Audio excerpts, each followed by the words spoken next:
I secretly placed a listening device on my unfaithful wife, and what I heard left me in shock. Her voice echoed in my ears as she spoke.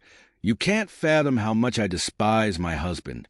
I'm done pretending to be a loving wife." The rain lashed against the windows, relentless and rhythmic. Inside, I sat at my desk, my eyes glued to the screen before me, fingers hovering over the keyboard. Each moment felt heavy, as if I were standing at the edge of a decision that could change everything. How had I arrived at this point? Staring at the vague image of my wife, Sophia, through a cloud of doubt and anger, wondering how the woman I had cherished for over a decade had transformed into the stranger. The truth had come crashing into my life like a tidal wave, but I wasn't ready for the magnitude of the betrayal. For years, I had admired Sophia's ambition, her drive, qualities I had fallen in love with when we met at a luxury hospitality firm in Vienna. She was sharp, charismatic, and everyone around her saw her as the epitome of elegance. But over time, I noticed a shift. There was a distance between us, emotionally, physically. The long hours at work, the late nights, the increasing coldness in our conversations. At first, I told myself it was just the pressure of her demanding job, the stress that came with her high position in the company. But deep down, something wasn't right, a nagging feeling I couldn't shake. Then one day, I found a note hidden at the bottom of her drawer. It was simple, almost innocent looking, but the words on it burned through my trust like acid. "Meet me at 8 tonight. The usual place. Don't be late." The note was signed by a name I didn't recognize. I tried to dismiss it, convince myself it was harmless, maybe a colleague, a friend. But I knew the truth I had been avoiding for so long was now staring me in the face. I had to know for sure.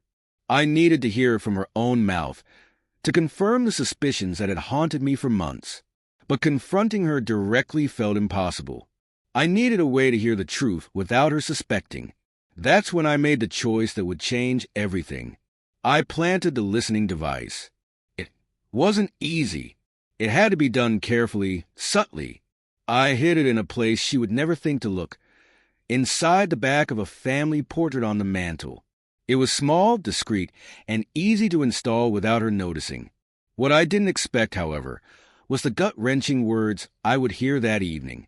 Alone in my study, I sat there, heart racing, listening to her every syllable.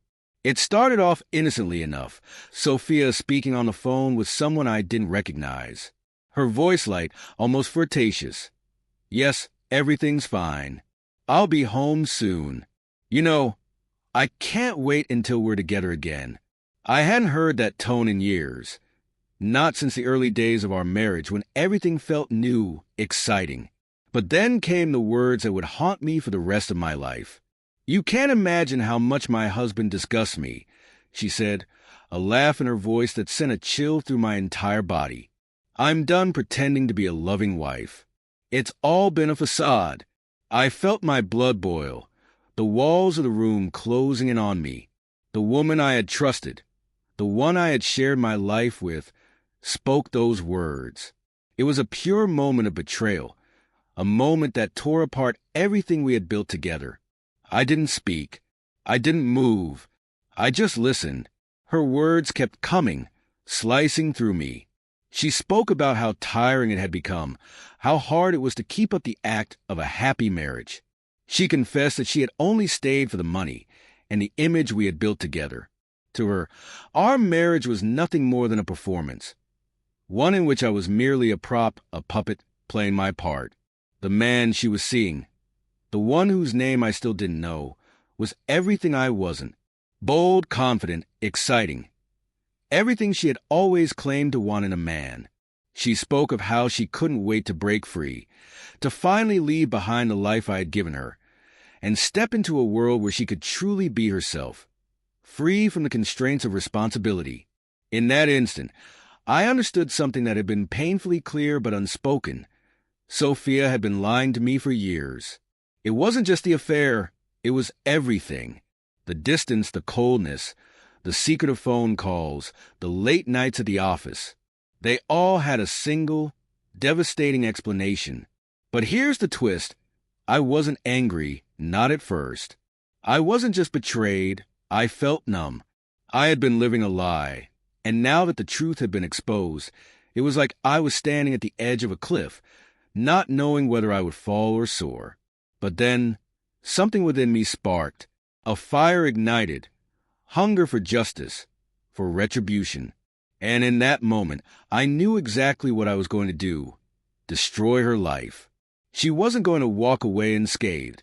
I had been the perfect husband, the provider, the man who sacrificed everything for her comfort, for her happiness. And this was how she repaid me. Forgiveness had no place in my heart, only vengeance. The next few weeks passed in a blur. Every interaction with Sophia felt like I was acting in a twisted play. On the surface, I remained the same loving husband, the one who supported her ambitions, who smiled at the dinner table and pretended that everything was fine. But inside, I was plotting. I started small, subtle acts of sabotage. I mislaid her important documents, canceled her meetings, found tiny ways to make her feel like she was losing control of her own life. Every move was calculated, and she would never see it coming. I was playing a game I knew she wouldn't understand until it was too late. I didn't just want to hurt her. I wanted her to experience the same helplessness I had felt when I overheard those words on the phone. I wanted her to feel the sting of betrayal, the way she had made me feel. But as I carried out my plan, I couldn't help but wonder, was this the right path? Was destroying her the answer? Or was I merely sinking to her level? The emotional turmoil was overwhelming, but one thing was certain. I wasn't going to let her walk away without consequences. The night I set everything in motion came quietly, like the calm before the storm. Sophia came home late as usual, the sound of her heels clicking sharply against the marble floors of our luxurious apartment. I could hear the jingle of her keys as she entered. I was waiting for her. "How was your day?" I asked, my voice calm, steady, just like always. She didn't meet my eyes. She was used to the routine, the act we'd been playing for so long. But tonight, that act was about to collapse. I gave her a choice, or at least I pretended to. "I've heard some things, Sophia. Things that have made me question everything," I said, my voice even, but with a venom beneath it that she couldn't miss. She froze. Her eyes widened slightly, a flicker of panic flashing across her face. She hadn't expected this. The silence between us was deafening, suffocating. She stood there, unmoving, her breath shallow as she tried to piece together what was happening. The truth had been leaking out in fragments for weeks, subtle changes in our dynamic, hints that I was starting to understand. But now, there was no turning back. The mask had fallen. "You're not as clever as you think, Sophia," I said, watching her closely. My voice was unnervingly calm, but underneath it, there was a coldness that seemed to freeze the air around us. "You thought your secrets were safe, that you could keep them hidden, but I've been paying close attention to every detail." Sophia's lips quivered as she searched for the right words, but none came. She couldn't speak. The weight of her actions, the cruelty of her betrayal, was too much to bear. I could see it in her eyes, the arrogance, the belief that she was untouchable. Everything she had once thought about herself was slipping away. "How long, Sophia?" I asked, my voice soft, but the question hung in the air like a blade, poised to fall. "How long have you been seeing him?" She hesitated. Her eyes flickered away, unable to meet mine.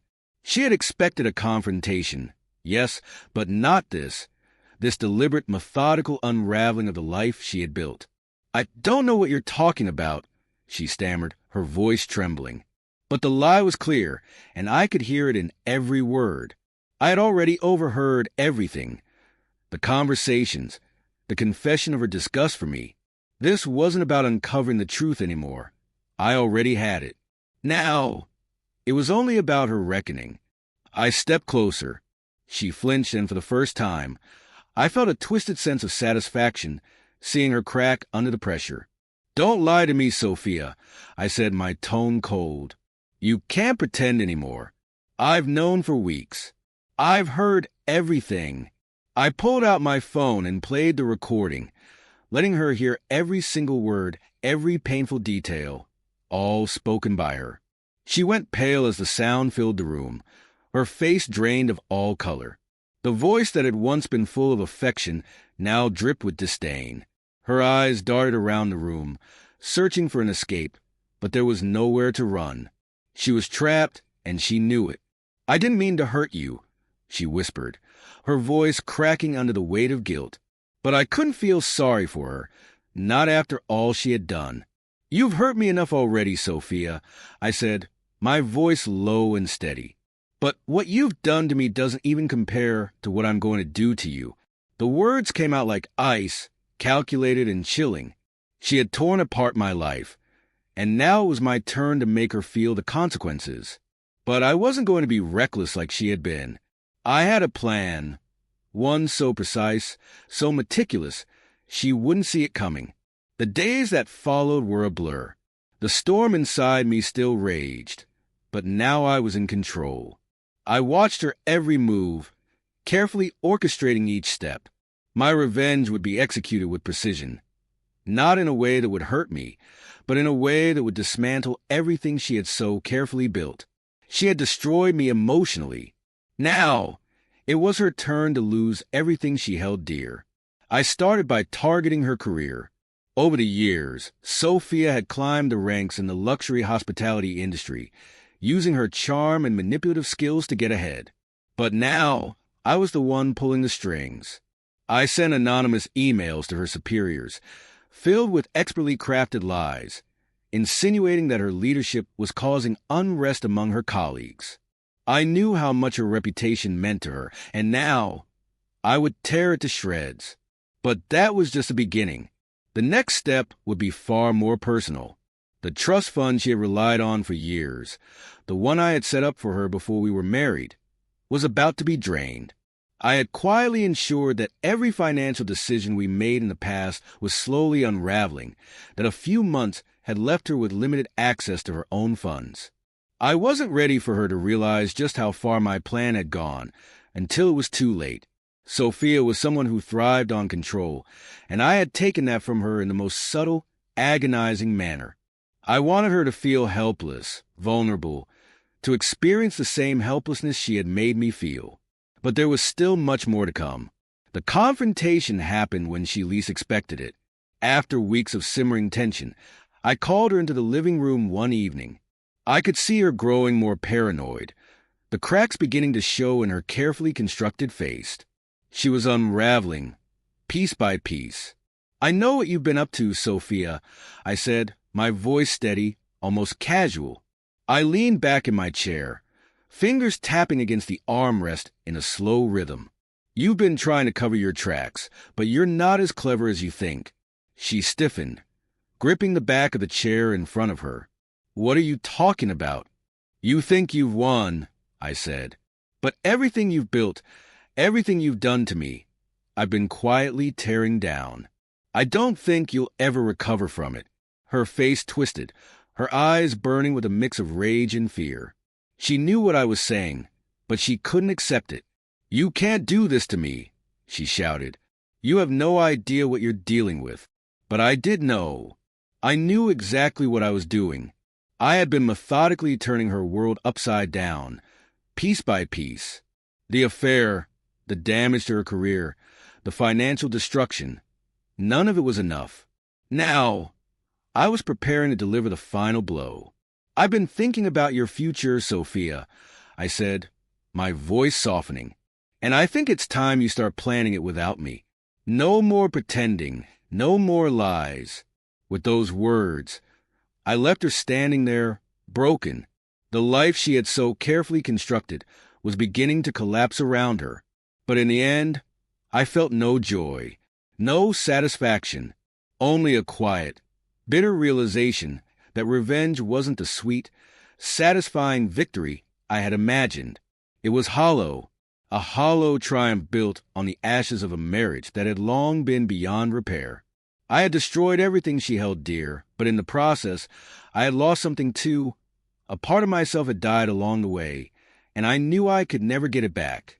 But what I had gained, what I had taken back, was far more valuable. My dignity, my self-respect. For the first time in a long while, I could look at myself in the mirror and know that I had the strength to walk away. And so, the final lesson was learned.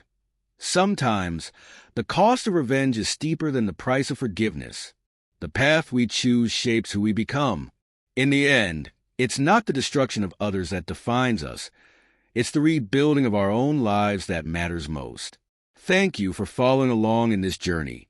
If this story resonated with you, please give it a thumbs up and consider subscribing to Lauren's Story. I've noticed many of you enjoy these stories, but haven't subscribed yet.